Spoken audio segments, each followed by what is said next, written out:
Might help. If I can have your attention, please. With this being the kind of a special weekend here for us at Kentucky Speedway, the first time that the NASCAR Sprint Cup Series has been on track, and obviously we're having an extensive test session today here at Kentucky Speedway, and we thought that it would be a good thing to bring in Robin Pemberton, who is NASCAR Vice President of Competition, and John Darby, who is a NASCAR Sprint Cup Series Director.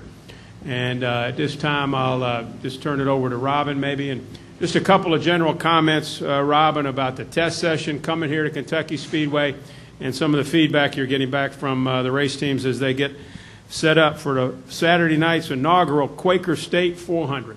Yeah, you know, things are moving along smooth, as you would expect. I think there's you know, a lot of teams have been up here over the last decade or so testing when it was a place that you could test. But things are running. We're getting good feedback. Tires are good. Grip level seems to be adequate. Surface seems to be doing what it needs to do. We've got an extra 5 cars on the ground that are doing the fuel injection test today. The feedback from all of those is everything's going according to plan. So, you know, other than the fact that we're here a day early and we've got a half a day on the ground, you know, running laps, you know, everything seems to be as normal as it could be. So we're having a good time and things are going well. And John, how important is it for the teams to be here and get these laps logged in order to be here for Saturday night's race? How important is it for the race teams? Well, Robin alluded to the fact that most of the Cup competitors have logged thousands of laps up here, which kind of gives them a little bit of a heads up above a brand new facility to go compete at. But at the same time, as everybody knows, is through seasons, tracks age, surfaces change, just the general layout of the land, the garage areas, and everything else is constantly changing. So it made a lot of sense to come up for some time, the teams to get really acclimated with everything here at Kentucky Speedway in an effort to be able to put on the best race we can on Saturday night. Okay, we'll take some questions now. If you have them from Robin or John, raise your hand, and we'll take questions. We'll start here with Mike, and then we'll go with Joe. We have 2 mic holders on each side. Mike Hembry, Speed.com. Robin, what else has to happen with fuel injection before next season, and what about more test schedule? You know, we'll see what the racetrack has planned. We think that they've done a great job here with the facility over the past few years, getting things updated, getting enough seats in to hold the capacity crowd here. I understand they're sold out and it'll be standing room only. So, you know, we're all looking forward to that. For the rest of the year, we have a test scheduled at Phoenix. That'll be a tire confirmation test later in the year, and that's about all we have on the schedule for right now. We do have some repaves that are on the books for next year and the year after. So we're still working on the schedules for all of those. You're satisfied with the fuel injection process and how it's working with the engine so far? Absolutely. You have to remember that the teams have, as far as the fuel injection goes, many of the teams have been testing a form of fuel injection over the past 2.5 years anyways. A lot of our engine builders out in the field, you know, they do build engines for other forms and other leagues. So they do have experience with that. And all the input that we're getting, or all the feedback, is things are seamless right now. Go ahead, Joe.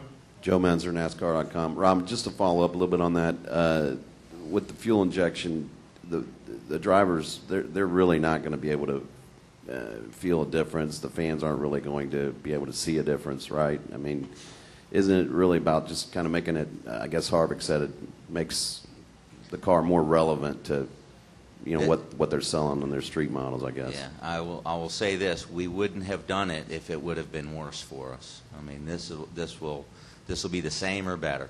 We feel like our competition's the best that it's ever been, and we'll put it up against anybody. And this is just one more thing that we've tackled in the last year or so, and moving forward, will be more relevant out there. Go ahead, Claire, and then we'll come over to Jeff.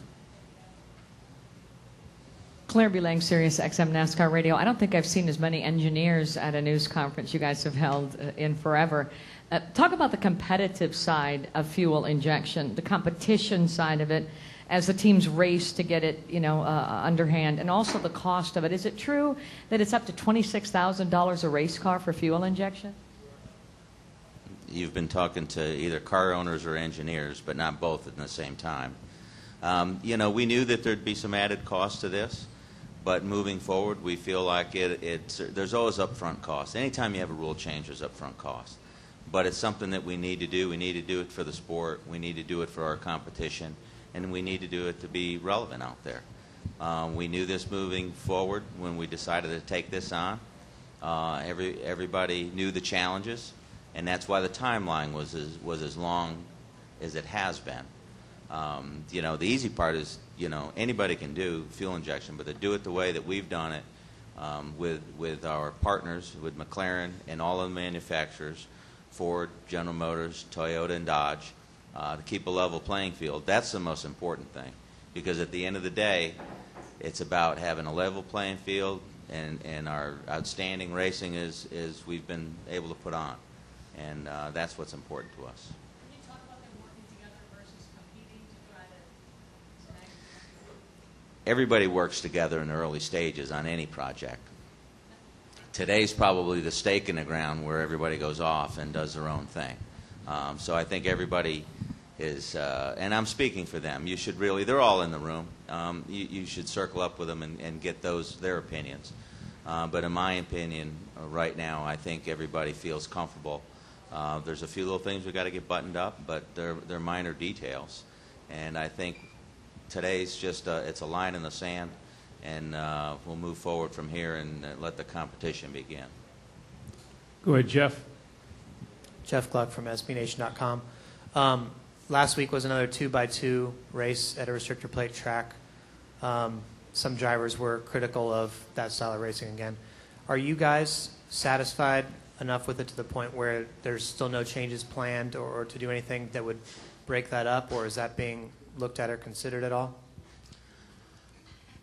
That's a good question, and it's a tough question, because I think if you look over time, whether it was 2x2, single file, pack racing, whatever you want to call over the last number of years, you will always have critics no matter what you do. But we have had great statistics. We've had a lot of leaders, a lot of lead changes, and the competition is great. I think it's too close to the checkered flag from the Coke Zero 400 to, other than us gathering our thoughts about that, but I'm sure we'll put some folks together and we'll talk about it. But there will always be those that'll be critical. I never saw anybody or a driver get out of a car after a wreck and complimented how things were going. I haven't seen it yet, and so we'll just there's elements of that are different. It takes a while to digest that.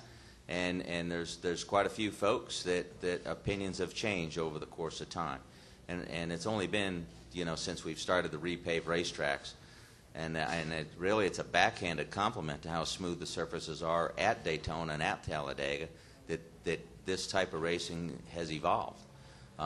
It's not necessarily anything new on the cars, whether it be the Nationwide or the Cup cars. The trucks haven't had any change in the last few years. And they're starting to master that drafting technique. So it's going to continue to evolve, and we'll keep an eye on it, and we'll see what comes out of this. But we talk about all types of racing, not just the restrictor plate stuff when events get done. So. Bob?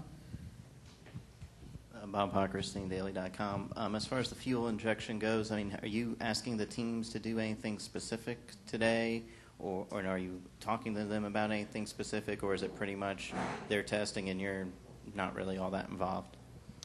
We're just getting their feedback. I mean, we're not telling them what to do. I would say that it's pretty broad right now what they can do. They're off experimenting with whatever they need to. John would answer that question a lot better than I would on some of those areas.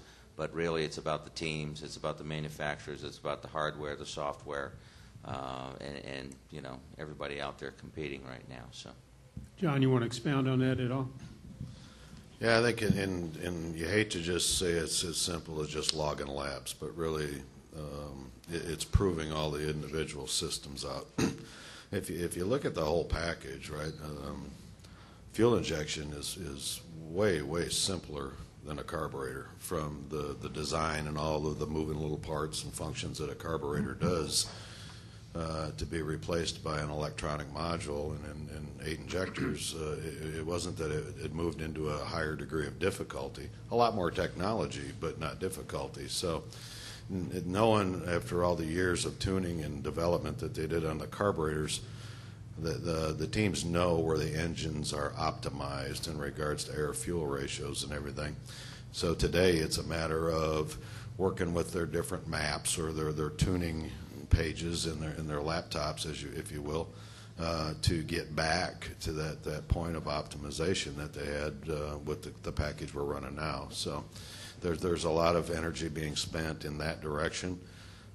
It's about looking at fuel pumps. It's about looking at different sensors. It's taking a lot of temperature readings from under the hood, inside the car, every place that there are components now that can fail because of heat, and doing everything they can do to ready themselves to be able to have all of those components survive and function properly through a 500-mile event as we head towards 2012.